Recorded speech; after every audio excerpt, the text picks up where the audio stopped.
C'est moi qui ai fait les bêtises. C'est un train qui a circulé autour de Limoges entre les années 1911 et 1948. C'est un chemin de fer départemental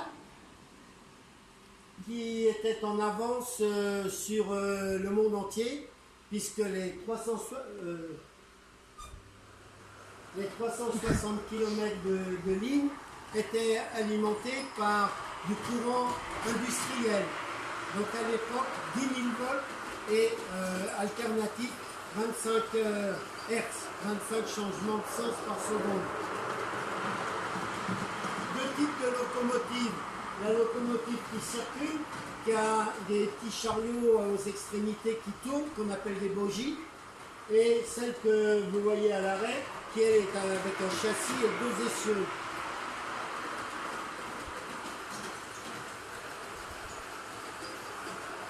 Et tu l'arrêtes, tu tournes dans l'autre sens, encore. Merci, jusqu'au bout. Voilà, je vais vous faire circuler l'autre quand même, puisque vous ne l'avez pas vu.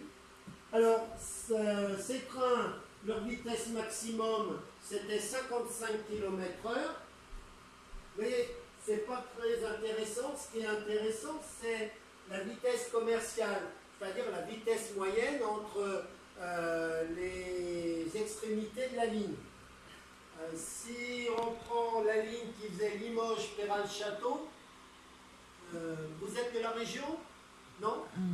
Non, pas vraiment. Non. Un peu. Donc Péral-Château, vous voyez où c'est? Ah, mais ça, oui.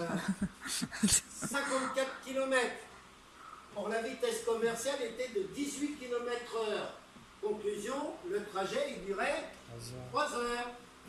3 heures pour faire Péral-Château-Limoges. Alors, je crois que ça fait un peu sourire. Je crois que j'ai oublié quelque chose, non? Là, c'est bon, là, c'est bon. Là, celui-là, il est bon aussi. Mais par contre, c'est celui-là qui doit être aussi. Celui-là, il a été fait. Donc, je vais envoyer le train de marchandises. Alors, ça fait sourire, hein, 3 heures pour faire le voyage. Alors maintenant, je vous pose la question. Avant 1911, les gens qui devaient aller de Péral-Château à Limoges pour régler un petit problème avec à la préfecture, par exemple, comment ils faisaient? Ils marchaient. Oui, vous avez bien raison, madame. Et on marche à 3 km/h. C'est une marche qui est assez rapide, hein, quand même. Donc il fallait 18 heures. 9 heures le premier jour, 9 heures le deuxième jour, et deux jours pour aller à Limoges. Alors une journée pour régler les problèmes. Donc je ne laisserai faire que le petit circuit en espérant qu'elle fonctionne déjà sur toute cette portion. Parce qu'il y a certains moments, elle ne prend plus assez bien le courant. D'ailleurs, elle a dit Là, elle s'est arrêtée. Ouais. Ah, c'est embêtant. Ah, à l'endroit où elle... Enfin, si, ça va encore.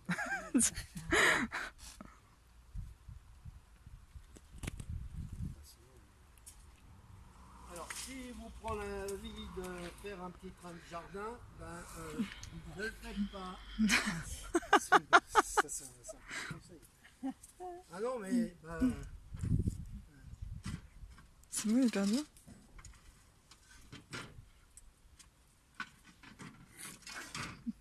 Ah, ben... Ah, il est là. Ouais.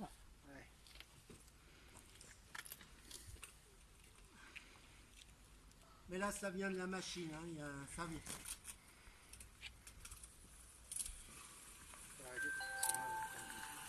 Bon, je vais l'arrêter. Voilà. Je suis désolé de ne pas vous en mettre.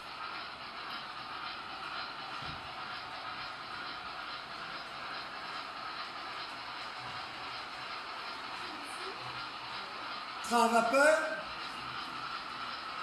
En tête du train, une machine. Une machine, c'est une 231.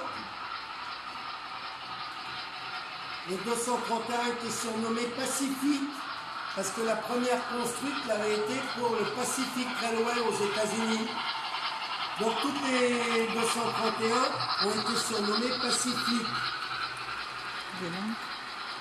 Des petites lampes. Ces machines, elles tiraient pratiquement les trains les plus confortables, les plus luxueux, les plus célèbres. Et donc, ces voitures, là où il y a des voyageurs, ça s'appelle des voitures. Là où il y a des marchandises, ça s'appelle des wagons. Mais il n'y a qu'en France que c'est comme ça. Parce que le mot wagon, ça vient du mot Wagen en allemand, qui veut dire voiture.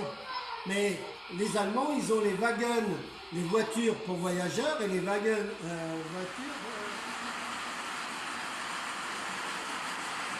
C'est une BB 1500. Alors, le train à vapeur, c'est un train qu'on a acheté à un fabricant américain.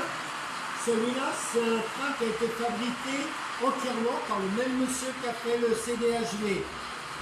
Il a tout fait lui-même, sauf le moteur. Il n'achetait que le moteur et le profilé des rails. Bien entendu, c'est le même monsieur qui a fait le circuit que vous voyez là.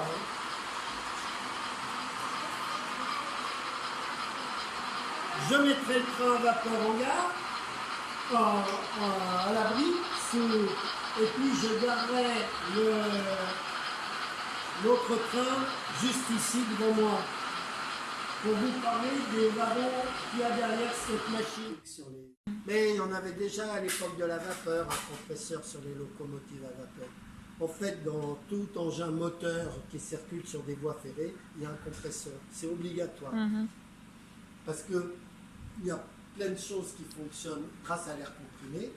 Donc, en particulier, moi je vais faire monter ce pantographe grâce à cet air comprimé. Il y a à l'intérieur de ce cylindre deux pistons, là qui s'écartent. On voit la tige de piston qui sort, qui fait basculer une canne et qui tire une biellette qui a une rainure. Et vous voyez que cette rainure permet le débattement du pantographe.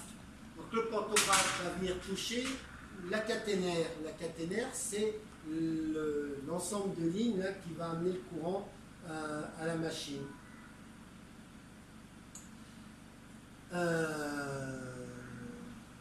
Je vais chasser l'air comprimé.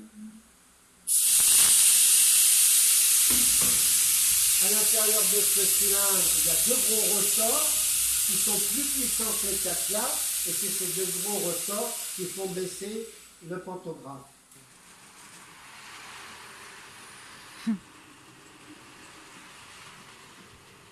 Et vous constatez que sur une double voie, les trains ils circulent sur la voie qui est à gauche.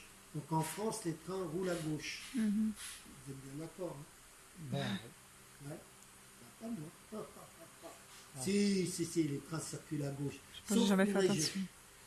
Il y a une région de France où les trains roulent à droite. L'Alsace. Eh oui, en Alsace. Oui, ils ont été annexés par les Allemands et les Allemands, eux, les trains roulent à droite. Voilà. Donc on a gardé en 1919 parce que les cheminots ils avaient l'habitude de regarder les signaux à droite. Si du jour au lendemain vous les mettez à regarder les signaux à gauche, il y a de fortes chances pour qu'ils oublient un signal ou deux, avec les conséquences dramatiques que ça peut avoir. Donc on les a laissés.